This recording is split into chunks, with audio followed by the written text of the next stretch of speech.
Kalau tidak percaya, buktikan.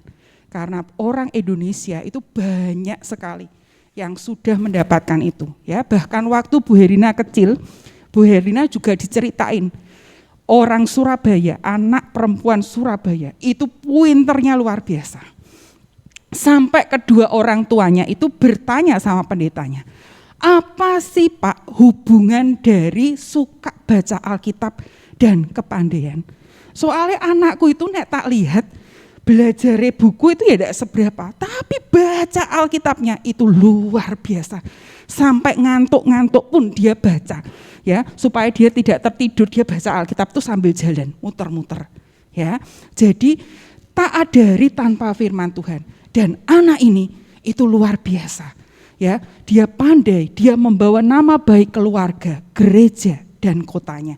Jadi luar biasa sekali. Dan cerita itu menginspirasi Bu Herlina dan kawan-kawan Bu Herlina untuk mencintai firman Tuhan. Jadi sekarang Ibu tularkan ke kalian, ya. Kalau mau pinter, mau bijaksana, ya, mau berhikmat, mau umur panjang dengar anak-anak, umur panjang itu kalian pengertiannya jangan terlalu sempit. Umur panjang itu umurnya 100 tahun, Bu, gini, ya. 90, 100, kalau baru 39 ya masih pendek, ya itu pandangan dunia. Tetapi pandangan dari firman Tuhan, umur panjang itu adalah perbuatan yang kamu lakukan di dunia ini, itu begitu besar, begitu membawa perubahan yang bagus seperti Tuhan Yesus. Tuhan Yesus itu usianya 33 tahun. Tapi kalau engkau mau catat semua pekerjaan Tuhan Yesus di muka bumi ini, kamu akan heran-heran. Ini tuh dilakukan puluhan tahun, dia melakukan pekerjaan kok begitu besar, ya. Jadi umur panjang itu ada perjalanan hasil dari hidupnya yang begitu besar, ya. Yuk lanjut. Ya, minggu kemarin siapa yang ingat kita mendengarkan cerita raja siapa? Ayo, sudah panjang lebar Bu Anita nerangin. Raja siapa? Depannya I. Iya, pinter, ya. Raja Hizkia. Ya. Raja Hizkia. Nah, hari ini kita akan belajar tentang Raja Yosia. Ini kalian bisa catat, bisa foto bahannya, ya. Kalian baca di rumah karena bahannya sangat panjang. Nanti ceritanya Bu Herlina dicocokin dan doa sama Tuhan, mungkin ada sesuatu yang Tuhan mau sampaikan secara pribadi. Yosia, tokoh ini nanti luar biasa, karena itu buka telinga kalian lebar-lebar. Ibu berharap kalian betul-betul terinspirasi dari kehidupan Raja Yosia ini. Raja Yosia ini apa sih Bu hubungannya dengan Raja Hizkia yang kemarin diceritakan? Bingung toh Bu, lompat-lompat, enggak lompat-lompat, ya. Raja Hizkia itu punya anak namanya Raja Manasye, ya. Raja Hizkia adalah raja yang baik. Kemarin kalian sudah dengarkan, rajanya baik enggak? Baik. Sampai dia dikasih perpanjangan usia berapa tahun? Hebat, ya, ingat ya, tek masuk ya di sini ya. Itu satu-satunya raja yang dikasih perpanjangan usia 15 tahun. Nah, Raja Hizkia ini mempersiapkan anaknya yang akan menjadi raja, ya. Dia sudah mempersiapkan seseorang, yaitu namanya Manasye. Siapa namanya? Manasye, ya. 10 tahun Hizkia itu mendampingi, ya, Manasye ini, ngajarin, lihat ya. Tapi ingat ya, keselamatan itu tergantung dari pribadimu. Mau kamu diajari sama tokoh luar biasa pun, seorang raja yang berhikmat, mau imam besar kayak apa, tapi kalau diri kita tidak punya pengenalan iman yang benar-benar teguh sama Tuhan, sama saja, ya. Seperti Manasye ini, biarpun dia itu dibimbing oleh Raja Hizkia kurang lebih 10 tahun, Hizkia meninggal. Apa yang dilakukan Raja Manasye ini? Itu perbuatan yang sangat jahat, ya, sehingga mendatangkan murka Tuhan yang luar biasa. Kalau Ibu mau contohkan di sini, ya, Tadi Ibu bilang kan ada takarannya. Saat Raja Hizkia itu, bangsa Israel itu sudah dibuang loh oleh Tuhan, diangkut bangsa Israel. Tapi bangsa Yehudanya belum, karena saat itu Raja Hizkia bagus toh, baik toh, bawa bangsa Yehuda untuk nyembah Tuhan, benar enggak? Ya, sehingga Tuhan menyertai, Tuhan melindungi dari segala kejahatan, ya. Nah, tapi anaknya Hizkia ini namanya Manasye, dia dididik begitu keras, disiplin oleh bapaknya, sehingga ketika bapaknya itu mati, ya, dia mau bebas, benar enggak? Walah, abote urip ini ya, hidup sebentar itu ya bersenang-senang gitu ya. Maka dia melakukan kesenangannya. Dia mengikuti jejak dari raja-raja pendahulunya yang jahat. Dia memberi kebebasan kepada rakyatnya. Pesta pora, ya, pemerkosaan, pembunuhan, penculikan, perampokan, ya, sihir, ya, kemudian tenung, ya. Jadi kalau tidak suka sama orang, ya, ditenung, ya, dia begitu jahat sehingga benar-benar kejahatannya itu ya, itu sangat banyak sehingga Allah sendiri tuh enggak tahan loh, sampai enggak tahan, ya.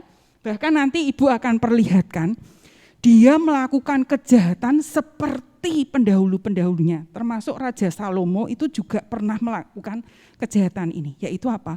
Penyembahan kepada dewa Molok, ya. Dan itu penyembahannya itu begitu jahat karena apa? Dia harus mempersembahkan anak kandungnya hidup-hidup sebagai korban bakaran, ya.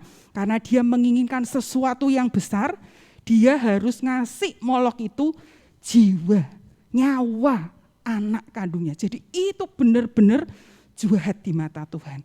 Karena Tuhan itu memberi hidup kita ini sangat mahal, ya, sangat begitu luar biasa. Jadi enggak terbeli dengan uang, kok isa-isane, ya, dibunuh sedemikian rupa dan diberikan pada iblis, ya. Jadi Allah begitu sakit hati, ya, sehingga Allah sudah merencanakan, ya sudah, mending Yehuda ini aku buang seperti bangsa Israel, ya, biar mereka kapok kayak gitu ya.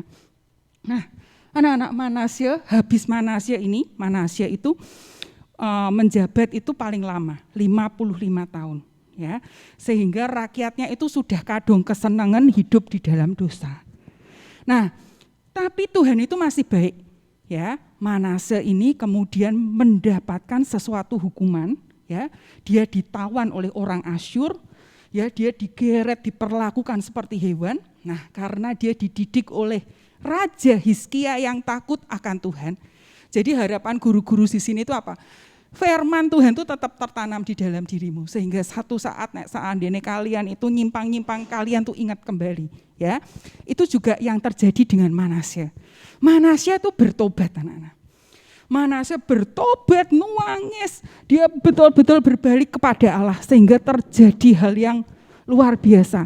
Dia itu bisa dikembalikan ke kerajaan Yehuda dan tetap jadi raja oleh Raja Asyur, ya. Tapi sayang sekali, pertobatannya itu tidak membawa perubahan bagi rakyat Israel. Sudah telat, rakyatnya sudah hidup enak di dalam dosa. Dan raja itu sudah ngomong, menganjurkan juga anak-anaknya diberitahu, takut akan Tuhan, gini-gini. Dia memberikan teladan kesalahan, tapi sudah telat anak-anak. Ya, sehingga anak-anaknya, rakyatnya, itu tetap mereka itu menyembah kepada berhala, ya, sehingga Raja Manasye ini kasihan sekali, ya, biarpun dia sudah bertobat, di sejarah kitab raja-raja Yehuda dia tercatat sebagai raja yang jahat di hadapan Tuhan, ya. Jadi anak-anak, kalau kamu mau jadi orang benar, sekarang waktu nih, ya, jangan nunggu sok nek aku tua Bu, ya, nek wis mepet-mepet umurku mau ke surga aku nanti, sungguh-sungguh cari Tuhan. Anak-anak, jangan sampai terlambat, ya. Sejarah mengatakan Manasye ini, Raja Manasye ini itu benar-benar sangat kasihan, Ya, biarpun dia sudah bertobat, dia rekornya, catatannya sebagai raja apa? Raja yang jahat. Mau kalian seperti itu? Tidak mau kan? Nah, Manasya ini mati, digantikan oleh anaknya. Namanya Amon. Ya, Raja Amon. Nah, ini ayahnya Yosia. Raja Amon melihat kehidupan bapaknya. Pertama-tama dulu kakek meninggal, papa ini enak, hidupnya bebas, rakyatnya senang-senang sehingga dia bisa menjabat sebagai raja itu cukup lama. Nah, papa itu salah. Kenapa terakhirnya hidup menderita? Nah, wong hidup sebentar itu harus dinikmati. Nah, itu loh pikiran iblis itu seringnya gitu ya. Dikasih, hidupmu ku sedelok rak mbok nikmati saiki kapan gitu ta. Dan menikmatinya di dalam apa? Dosa. Ya. Jadi dia menikmati hidupnya, bunuh orang sesukanya, ya, bunuh anaknya, dia juga melakukan pembunuhan anaknya loh. Anaknya itu dibunuh, dipersembahkan sama dewa karena dia menginginkan sesuatu gitu ya. Nah, biarpun Raja Amon ini membebaskan rakyatnya untuk hidup hura-hura, ya, sesuka-sukanya, tapi tragis sekali, ya. 2 tahun dia menjabat sebagai raja, dia tiba-tiba apa? Dibunuh di dalam istananya. Tragis kan? Istana raja itu harusnya tempat yang aman bagi seorang raja, tapi dia malah mati dibunuh di istana. Dan pembunuhnya bukan orang luar loh. Pembunuhnya itu pegawainya yang dekat sama dia. Sing diajak seneng-seneng. Ternyata pegawainya itu tidak cocok. Ya.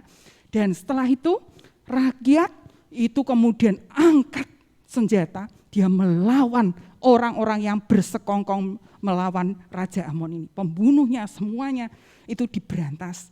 Dan rakyat itu mengangkat anaknya yang ini nanti kita akan bahas namanya Yosia. Nah, ini namanya siapa? Dan Yosia ketika diangkat itu masih kecil anak-anak. Usianya 8 tahun. Tapi nanti kita akan dengar ya kisahnya ya. Tadi ya, nih Yosia ini usianya 8 tahun. Niko mau kemana Niko? Mau minum? Mendesak? Ya sudah minum sana. Nah, ini Yosia usia 8 tahun. Itu masih kecil, masih SD, sudah jadi raja. Ya, dia enggak bisa manja-manja lagi sama mamahnya, sudah enggak bisa.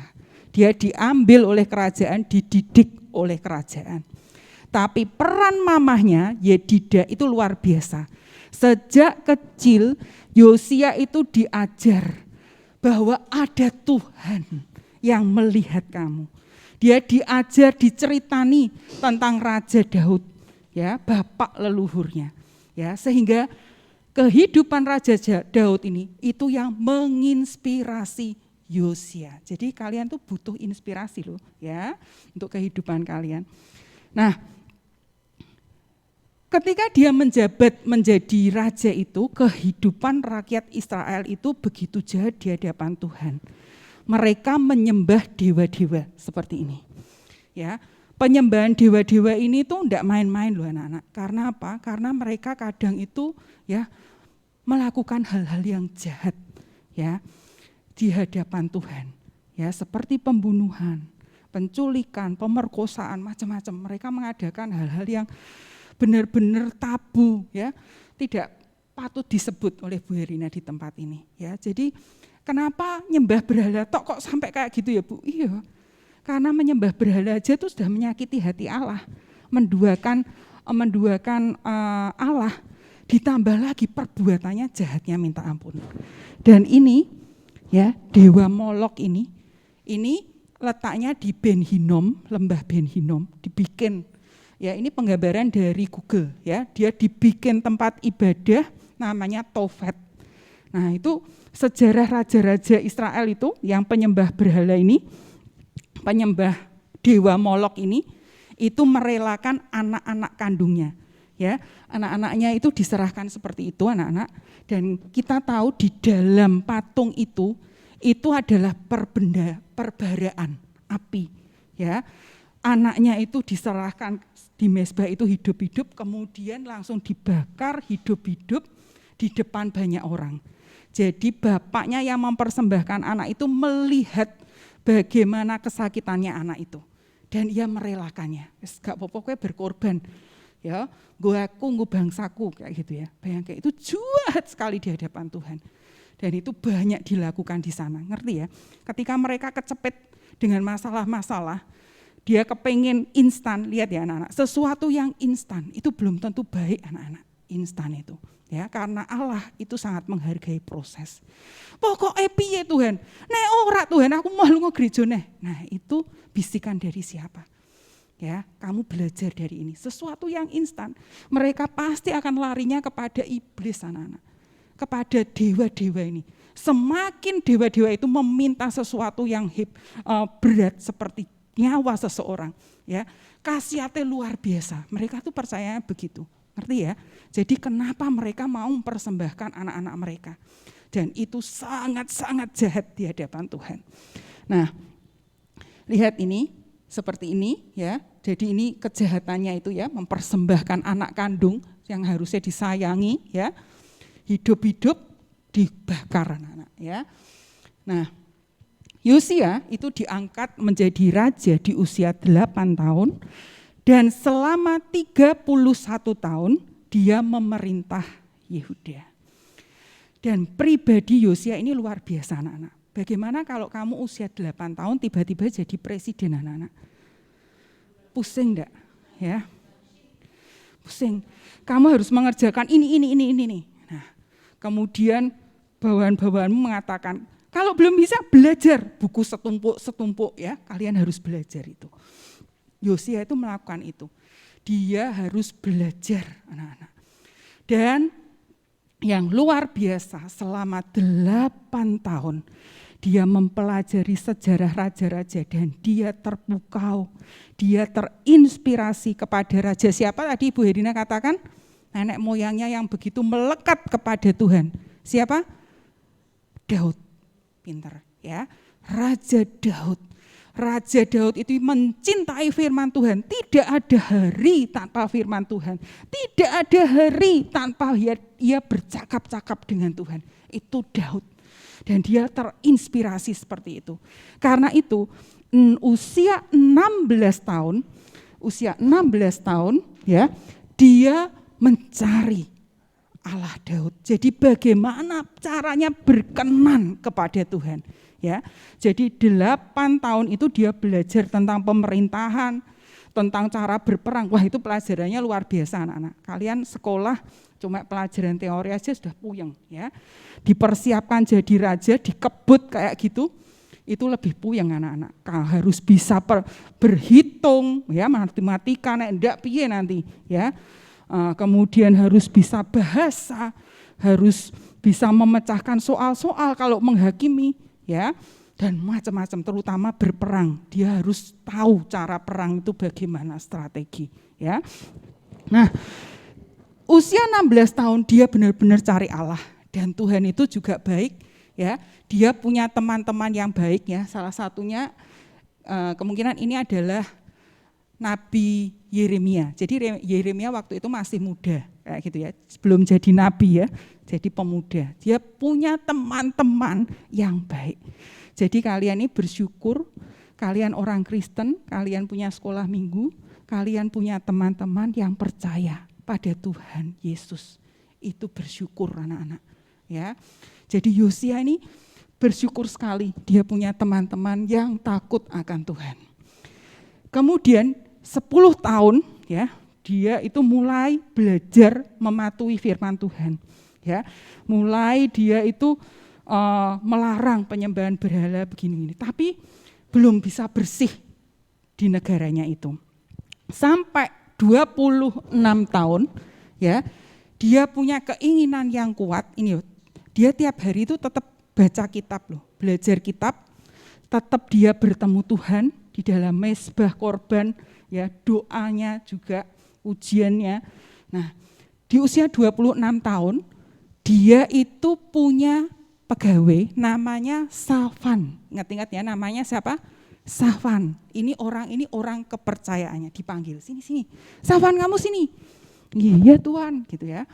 Safan, kamu pergi ke Imam Hilkia, bukan Hizkia tapi siapa? Hilkia. Ya. Suruh Imam Hilkia itu ngitung uang di perbendaharaan Bait Allah. Dan gunakan uang itu untuk memperbaiki Bait Allah. Karena Bait Allah saat itu tidak pernah diperbaiki. Malah Raja Manasye itu memasukkan kembali Baal-Baalnya. Ya, seperti raja-raja terdahulunya, dimasukkan ke Bait Allah yang suci, dimasuki tiang Asera, dimasuki perkakas penyembahan Baal dan juga Asera. Nah, Safan kemudian berangkat, ya, kemudian memberikan perintah kepada imam besar Hilkia. Ya, raja memerintahkan demikian. Oh ya, siap, gitu ya. Nah, ketika mereka ini ngitung uang persembahan, ya, di situ ada ruangan untuk menyimpan persembahan itu ya, barang-barang berharga. Diketemukanlah kitab Taurat. Kitab Taurat itu ditulis sama siapa, anak-anak? Yo. Siapa yang nulis kitab Taurat? M depannya. M, U. Musa, ya. Tidak jelas. Musa, pintar. Kitab Taurat itu meliputi 5 kitab. Ayo sebutin. Kitab pertama dalam Kejadian,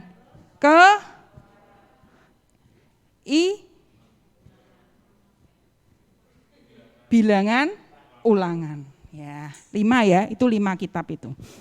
Nah, 5 kitab ini ya, 5 kitab yang disebut kitab Taurat ini diserahkan oleh Imam Hilkia kepada Safan, orang kepercayaannya Raja Yosia. Kemudian Safan itu baca. Ketika dia baca, dia kaget. Karena di situ itu ada hukuman bagi bangsa Israel kalau bangsa Israel itu melakukan hal begini-begini. Kaget dia. Karena itu dia segera buru-buru pergi nemui Raja siapa nih yang kita bahas? Raja siapa? Yosia. Ingat-ingat ya, Raja Yosia. Kemudian Safan ngomong, Tuhan, Imam Hilkia itu kasih aku kitab ini kitab Taurat. Dan saya terkejut ketika baca kitab ini.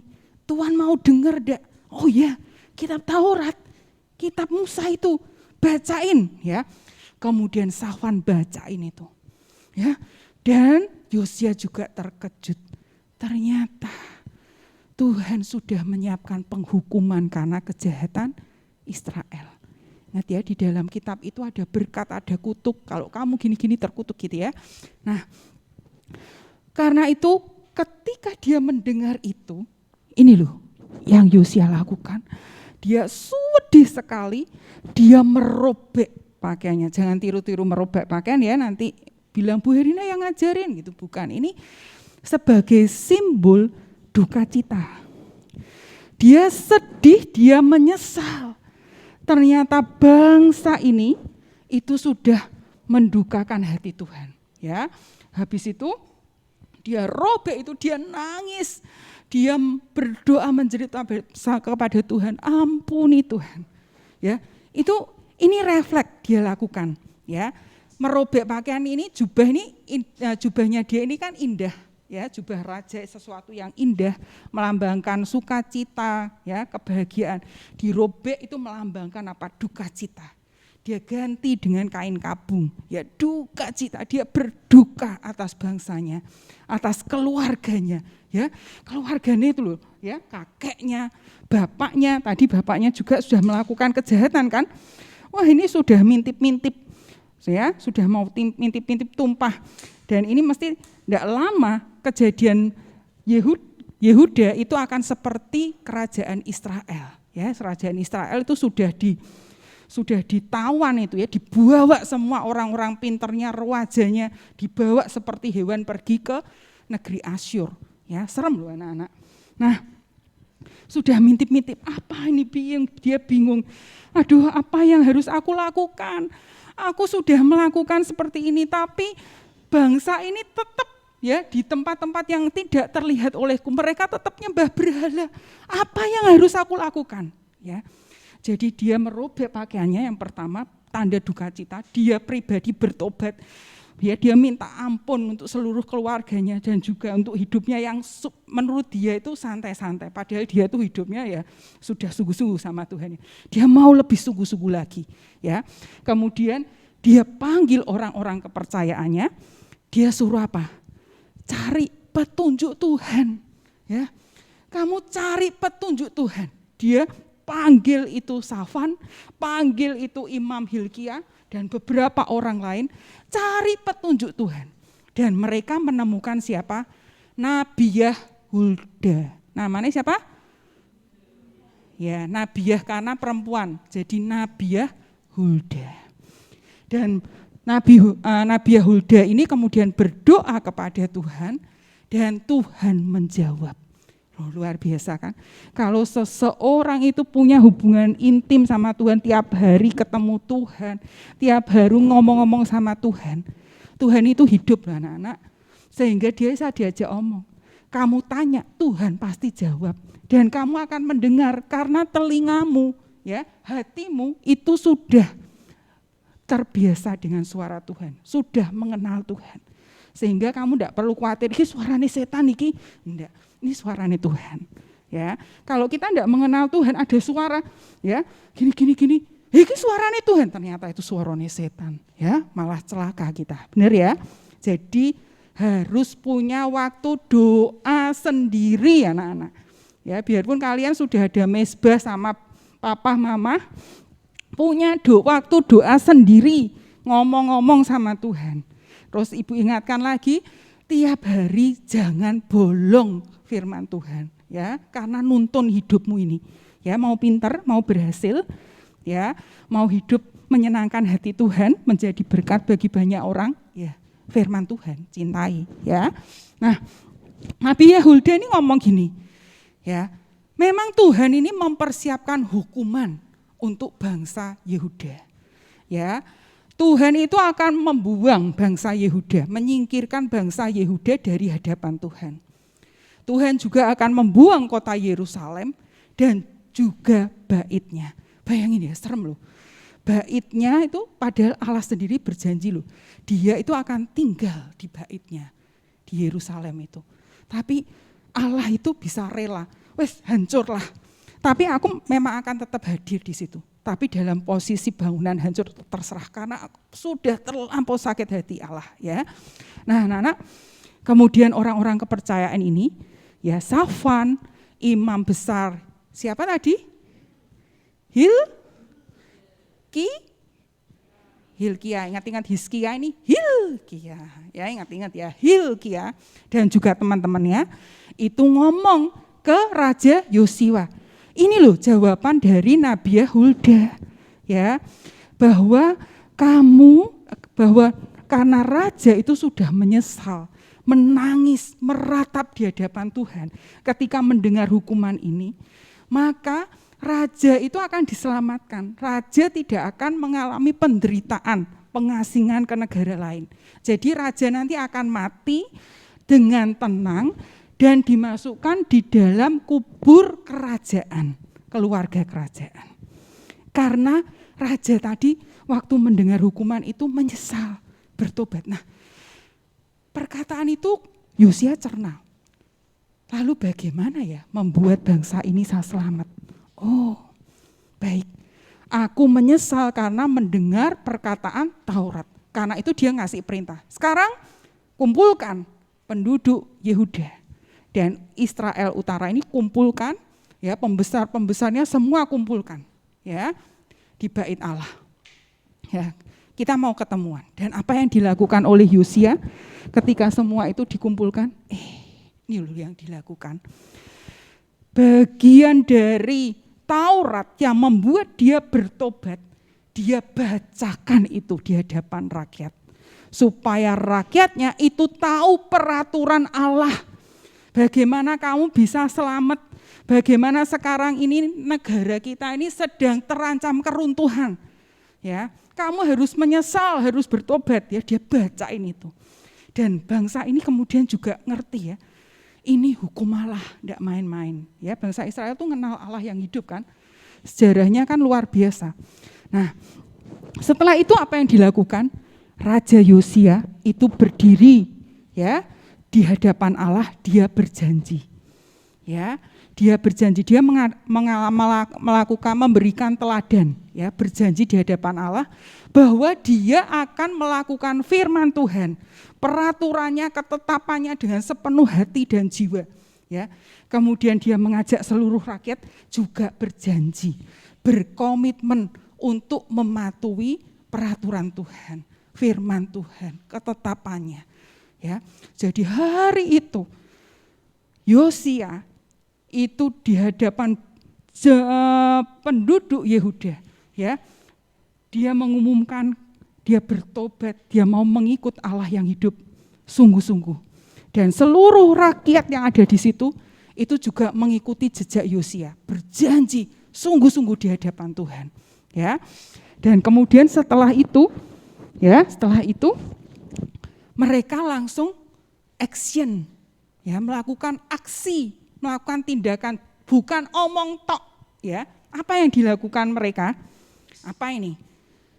Ya, Yosia memerintahkan bait Allah itu dikuduskan. Ternyata di bait Allah itu, ya, itu banyak perkakas-perkakas penyembahan berhala, patung-patung, tiang-tiang yang tinggi-tinggi, besar-besar, berat, yaitu tiang Asyera, penyembahan kepada Dewi Asyera, itu bentuknya tiang-tiang kayak gitu. Itu dikeluarkan semua dari bait Allah. Ya, bait Allah dikuduskan, dibersihkan. Tidak boleh ada satupun yang tertinggal. Kemudian diapakan? Dibawa ke Kidron, dibakar anak-anak. Nah, untuk tiang-tiang yang besar, itu kan dibakar, tidak bisa hancur. Toh. Apa yang dilakukan? Yosia memerintahkan. Loh, Yosia sendiri loh yang memimpin rakyatnya, bangsanya untuk melakukan pembersihan di bait Allah, ya. Sing tiang-tiang besar itu tidak bisa hancur jadi abu-abu, langsung diapakan? Ayo dihancurkan. Kalau bangsane kalau ibu-ibu itu apa? Diulek-ulek gitu ya, harus sampai jadi debu, ya.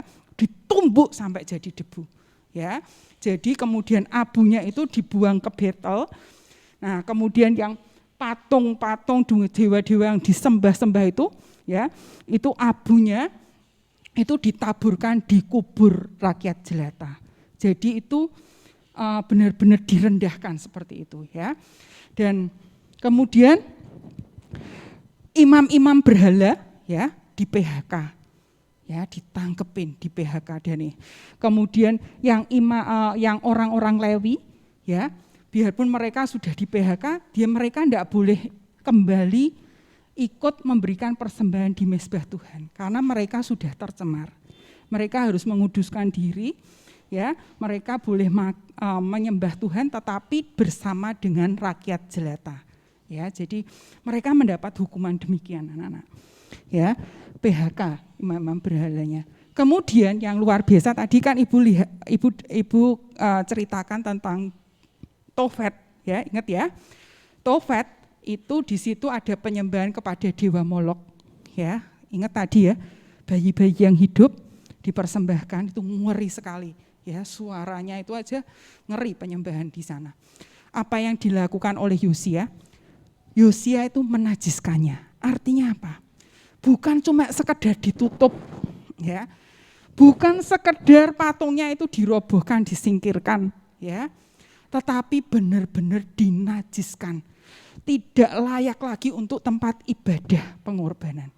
Jadi Yosia itu benar-benar nutup, ya, Bet Hinnom itu sehingga orang Israel itu tidak akan kembali ke sana untuk mempersembahkan anak-anaknya. Ya. Jadi Yosia ini diberi kekuatan Tuhan yang luar biasa. Anak-anak, kalian tahu ya, pembersihan seperti ini itu bukan hal gampang, anak-anak. Karena kuasa-kuasa kegelapan itu juga terus menyerang, mencari kelemahan Yosia. Tetapi apa yang dilakukan Yosia? Yosia sepanjang hari, ingat tadi, dia tidak pernah lepas dari firman. Jadi dia gondelan kenceng anak-anak, ya, sama Tuhan. Karena yang bisa melawan kekuatan-kekuatan roh jahat yang sudah berkungkung, ya, bercokol di negeri Yehuda itu, ya, itu kekuatan yang bisa melawan, mengalahkan siapa? Kekuatan dari tempat yang maha tinggi, yaitu kekuatan Allah yang hidup. Jadi itulah yang dilakukan oleh Yosia, ya. Selama 31 tahun dia memerintah. Dia pertama dia menemukan Taurat Tuhan, dia mengajak seluruh rakyatnya untuk mematuhi peraturan Tuhan ini. Kemudian yang kedua, dia menguduskan bait Allah dan juga tanah Yehuda serta Israel Utara. Dikuduskan semua dari semua berhala, dihabisin semua. Dia berharap keturunannya tidak nyembah lagi, tapi nanti lihat ya ceritanya ternyata. Nah, kemudian dia ngomong, di Taurat ini itu ada pesta perayaan yang besar, yaitu apa? Paskah. Ayo rayakan Paskah untuk Tuhan. Rayakan seperti yang tertulis di dalam kitab perjanjian ini. Jadi perayaan Paskah saat itu adalah Paskah terbesar dalam sejarah raja-raja Israel saat itu. Ya, inilah yang dilakukan oleh Raja Yosia. Biarpun dia diangkat di usia yang muda, dia memilih sesuatu yang benar. Karena itu kita saat ini yang belajar dari sejarah ini, kita bisa juga meneladan. Pilihlah yang benar, yaitu pilihlah Tuhan. Firman-Nya jadikan penuntun hidupmu, ya. Sehingga akhir hidup kita, itu lihat nih Yosia akhir hidupnya setelah dia mangkat, ya, setelah dia mati, dia tertulis, ya, di dalam kitab raja-raja Israel, dia tertulis sebagai apa? Sebelum dia tidak ada raja seperti dia yang berbalik kepada Tuhan dengan segenap hatinya, dengan segenap jiwanya, dan dengan segenap kekuatannya, sesuai dengan segala Taurat Musa. Dan sesudah dia tidak ada bangkit lagi yang seperti dia. Dia tercatat sebagai pemimpin yang berhasil, yang sukses, ya, di kerajaan Yehuda. Dan yang terlebih penting, dia tercatat sebagai raja yang takut akan Allah. Raja yang baik, ya, bukan seperti kakeknya. Biarpun sudah bertobat, dia tercatat tetap menjadi raja yang jahat, ya. Amin. Sekarang kita akan menghafalkan ayat hafalan. Ini gampang sekali, tapi maknanya dalam, ya. Firman Tuhan itu jangan pernah lepas dari hidup kita. Tidak ada hari tanpa firman Tuhan, ya. Karena firman Tuhan itu yang bisa menuntun hidupmu menjadi orang yang berhasil, menjadi orang yang berkenan kepada Tuhan. Yuk kita baca sama-sama ya. Ya, 1, 2, 3. Mazmur 119 ayat 105. Firman-Mu itu pelita bagi kakiku dan terang bagi jalanku. Jadi dengan firman Tuhan, engkau tidak akan jatuh terjerembab di dalam kehidupan dunia ini yang penuh dengan tipu daya. Ingat ya, firman Tuhan penting. Yuk hafalin ya. 1, 2, 3. Mazmur 119 ayat 105. Firman-Mu itu pelita bagi kakiku dan terang bagi jalanku. Ya. Yuk sama-sama ya, siapa lah? 1, 2, 3. Mazmur 119 ayat 105. Firman-Mu itu pelita bagi kakiku dan terang bagi jalanku. Tak, sudah masuk ya, masuk di hati juga. Ingat ya, tidak ada hari tanpa firman Tuhan. Amin, mari kita berdoa. Bapa yang baik, kami sudah mendengar kisah tentang Raja Yosia ini. Dan biarlah hari ini kami terinspirasi Tuhan, untuk bisa memilih untuk mengikut Engkau dengan cara mencintai firman-Mu Tuhan.